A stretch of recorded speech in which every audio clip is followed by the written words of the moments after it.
Hey there, Pokemon trainers. I'm Ash. And I'm Nick. And we're here today to continue on with the discussion with the leagues a little bit, because I know a lot of us, myself included, I don't know about you, we're excited to see leagues back.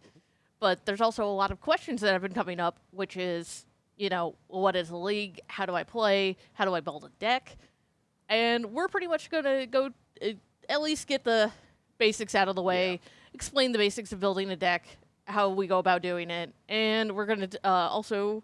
Nick has some of the price calculations that we're not going to be able to show, but we're going to at least explain a little bit and just how cost effective getting into Pokemon competitively is. Yeah, just a couple quick cost breakdowns of some of the top played decks, and yeah. So pretty much right off the bat, Pokemon is a 60 card. A deck will consist of 60 cards. Most leagues will be going off of standard rules. So what this means is any card that is from Sword and Shield all the way up to what is out currently. These are all legal. Anything printed before Sword and Shield, so anything XY, Sun, Moon, so on and so forth, these will not be legal. At least for the American viewers, one of the easiest ways you can tell if a card is legal or not is these cards will have a little legality marker right down here in the bottom corner right next to the set symbol. The newest sets will have the legality marker F, whereas Sword and Shield through, I want to say, Vivid Voltage will all have the letter D. This is not a hard and fast rule just because sometimes when it comes to the Western releases, some cards are cut and put into later sets. So always keep that with a grain of salt. I know the trainer rares are a lot of cards that are reprints. That this doesn't mean that they're still legal, so just be sure to watch the letters at the bottom. Yeah. And then the other thing being, obviously, Professor's Research is currently standard legal, but if you happen to have an older copy of it, it is still legal because it does have a current standard printing. Yep. I know when I originally bought my Tool Scrappers, I believe I got XY ones because they were the cheapest at the time. Still perfectly legal as long as they still fit the dimensions of what you need in a card and not horribly mauled. But yeah, pretty easy for that. If you're ever unsure, you can always go through the Pokemon website, and they also have some really nice breakdowns to help you figure out what is legal and what is not legal. All decks will, like I said, 60 cards, no more than 4 cards of the same name. So you can only have 4 Professor's Research, 4 Marnies, and then in case where there's multiple Pokemon, so say 4 Sharpedo. Yep. Because there's several different printings of Sharpedo in Standard. You can use any of them, but because they still have the same name, that still counts as one set. And this also applies to the V-Union cards, where they all have the name like Greninja V-Union. So you can only play those 4 cards because they're all considered Greninja V-Union. Pretty easy. Yeah, pretty straightforward. A lot of it is just going around, finding 1 or 2 Pokemon that you like building around, and then kind of going from there. I know for me, I tend to find just like one Pokemon in particular. I think I started essentially with Boltund V, ended up building from there. So just find a card or 2 that you really like the theme of and go from there. If you want to make it easy for yourself, you can kind of think of decks in a 20-20-20 format where you get 20 Pokemon, 20 trainers, 20 energy. I would only recommend doing this at the beginning because at the end, you typically are not going to have nearly that many Pokemon. I think most of my decks only run like 10 or 11 Pokemon at max. And probably like 8 to 10 energy max. Yeah. The rest is all trainers. Yeah, the 20-20-20 is a little easier than 10-40-10. And especially when you're first starting to play. Yes. But honestly, that's a lot of the basics. Yeah. Unless you can think of anything else we needed to add on to that aspect. No, that's definitely kind of the most straightforward basic breakdown for a deck build. How to tell your cards are legal. Some obvious recommendations is obviously please card sleeves, playmat, things like that. Keep your cards protected, keep them safe from spills. Just makes play a little nicer and easier. Obviously, you're going to want to bring yourself some dice or damage counters because, well, kind of an important play aspect. And then the last thing is, this is a personal recommendation, but please bring a bag and keep your stuff in that bag. I've unfortunately seen way too many events where someone leaves their stuff in their car thinking, oh, it'll be safe, and a passerby smashes a window open and grabs a bag and runs off with their stuff. I know you think your car's safe, but please, if you're going to be showing up to your local leagues, don't leave anything you don't want taken in your car. Unfortunately, it happens. Also, along with the sleeves, again, I also highly recommend it. You have to have uniform sleeves. Yes. Case in point, when I grabbed a handful of cards, I have some that are blue sleeves, some that are purple sleeves. That would be no-go. They all have to be the same, or else a judge will be called on you for marked sleeves, you'll likely receive a game loss and told to please re-sleeve with only one sleeve color. So yeah, it's getting into Pokemon isn't hard, and honestly, with the research you did, it's very cost effective. Yes, and that's honestly a really great segue into. Yeah, so I had a little bit of fun. I did some cost breakdown on the current meta decks that are seeing play. One of the first things I found out was that as of right now, there are no trainers that cost more than $1 being played. Marnie was the singular most expensive at, I believe, a market price of 87 cents. And even then, she's slated to rotate because she has the D legal marker. So she may not even be that price for much longer. And then one of the nice things, again, was that almost all the decks are playing very, very similar trainers, so that, like, even if you're to buy all the trainers for, let's say, an Arceus V-Star deck, and then you decide you want to play Rapid Strike or Shifu V-Max, about 1 in 3 to 1 in 4 of those trainers just transferred right over that deck without any changes whatsoever. They're both playing, like, 2 Predator's Research, 2 Boss's Orders across the board, so that even if you buy into one deck's trainers, they're perfectly good at the next deck. And again, at that price of, less than $1, your the worst cost is the shipping, which is about $1, unless you can get it all from, like, one vendor. And then, next thing, sitting down and just looking through, like, the top 10 decks, obviously there's some outliers, our CSV Star being the big one at about $125 for the full deck right now. But then the, oh geez, I'm blanking on the name now. Whimsicott deck, there we go, was a whopping $31. Oh my god. I didn't realize it was that cheap. I might have to get that now.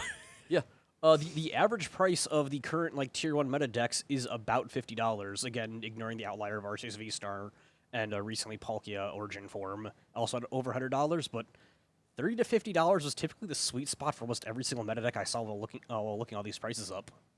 And it's crazy coming from our standpoint, where, again, we work in a Magic shop, where we see standard decks that are typically $200-300 minimum. And that's not even looking at the, like, big cards like Meat Hook Massacre and things like that. Obviously. And then, kind of continue on from there. Next little thing I noticed is that, like, obviously not every meta deck plays the same, like, Vs, but most Vs are only about $1 to $4. Origin Form Palkia V, once again, being that weird outlier at $12 currently, but it's also new and seeing a lot of play lately. Especially in Melbourne. Where we just saw the regionals there finish up, where, what'd you say, all top 10 were Palkia? I think it was like 8 or 9 of the top 10 was entirely Origin Form Palkia across the board. So yeah, it's definitely seen play. I expect that price to probably, I'm not going to say stagnate, but it's going to be probably doing some strange things here as, more Americans start grasping onto it, more Western countries start trying it out and whatnot, but... Yeah, I've got a feeling it's probably going to see a little bit of a jump after the Melbourne finish that it just had, but once it kind of finds its place, it'll stabilize and find a sweet spot where it'll just sit there until it rotates out of standard. Because I'm assuming Arceus is probably still only like $5-6 V, or is he still up there? Arceus V is, I want to say, the median was about $8-ish, but yeah. So but he's, again, that's also another one that's played in almost every single deck right now, so... that kind of explains the price. And then, same thing with V-Star still being ludicrous compared to literally everything else in the game. And then that was the last thing, being that all the Vs and V-Stars also that I looked at were about $2 to $5. So, again, across the board, most decks are insanely cheap. And if you decide you want to pick up a Luminion V and it doesn't work out well and you want to switch to Suicune V, you're only spending about $2 a copy, really. So it's very, very nice to be able to move cards around playtest and not really have to worry about the financial aspect of it, where it's like, oh no, I spent $2 plus $1 shipping to try this card out. Guess I'll switch another one out. But then the last and very nice little thing that I found out was actually the League Battle Deck Urshifu V Rapid Strike Urshifu VMAX. I'm gonna grab it over here. That Pokemon Company put out for $29.99 is almost the entirety of the current Tier 1 Urshifu VMAX deck. I believe it was one of the European regionals that this deck took first place in. But this deck is $30. I priced out the entire cost of all of these singles to basically take it from this version to the version that was played for that first place finish, and it cost about $36 for those singles. So $66 buying this and some singles on TCGplayer.com gets you the entirety of the Tier 1 deck. Versus, and I sat down and said, what if I just buy all the singles individually? I want to say it was like $55. So for about $9 difference, 66 versus 55, you have the entirety of a Tier 1 Rapid Strike Urshifu VMAX deck ready to go. That's insane value. Yeah. Because I know for, at least until Bibarel came into play, Rapid Strike Inteleon, well, the Inteleon machine was the way to go. Yep. And quite literally, the deck was using Inteleon engine. Of that, like, $36-ish of singles you have to buy, the Inteleon engine was, I want to say, $20 of it. So $16 of not Inteleon engine was the entirety that you had to switch out in this deck. Like, if you're looking to get into a league, I'd definitely see if your local game store has one of these, because for $20 and a Tier 2 deck, you're good to go.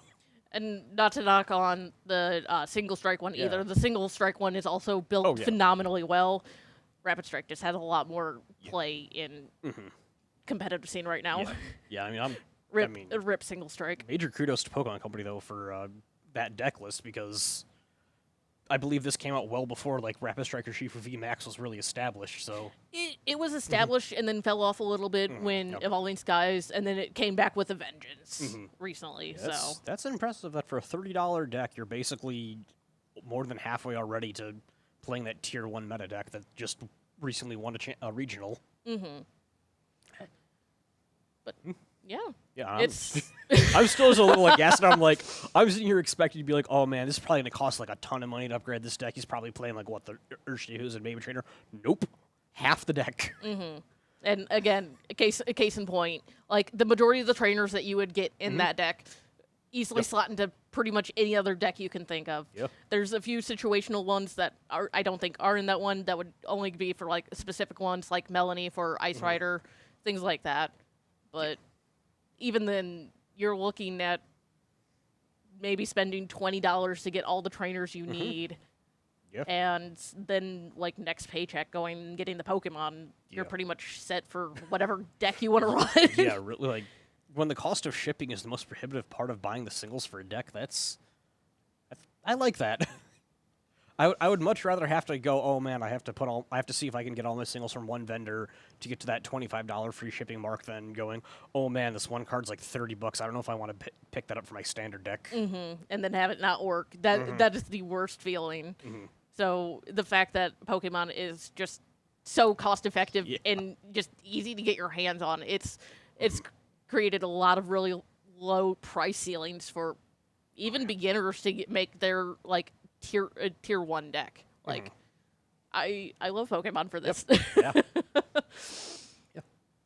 And then obviously we haven't even seen them yet, but they are coming out with the level 3 decks that, based off what I just saw in the level 2, I'm almost expecting it's just going to be like they copy-pasted like the list that's taken the most championships in the last year and said, all right, here's your level 3, go crazy. Honestly, yeah, I'm expecting it. We will be seeing these, I believe, I want to say in the next month, it's going to be Shadow Rider Calyrex versus Ice Rider Calyrex. Both cards are phenomenal. Honestly, I'm excited. Like, I've been a big fan of Shadow Rider since it first came out, and then recently saw how good Ice Rider can be, especially with Origin Palkia being able to set it up so well. Oh yeah. Like, it's going to be fun to see these when they come out.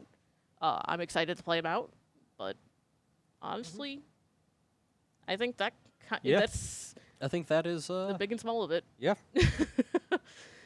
There's always, lots of things to try always new decks to try. Don't ever feel afraid to go against the norm. Sometimes certain leagues may just veer heavily towards Mew VMAX, which I think you said was even then one of the most popular decks, still running 130. No, not even. I believe the Mew VMAX deck, the price point that I came out when I tallied everything up was about $90. Yeah, and half that was the Mew VMAXs because, well, Mew VMAX. But yeah, your league may veer heavily towards those, so you may end up playing Galarian Moltres and Umbreon for those. There's a lot of ways to play things out, and just explore, I guess. Yeah. I mean, it's not cost prohibitive, so yeah, the world is world is your oyster, cloister, I guess. I appreciate you for that fun. But as always, we're always open to comments. We'd love to hear if you guys start running a league of your own or join a league. Let us know how you're doing. But yeah, as always, I'm Ash. I'm Nick. And we'll catch you next time.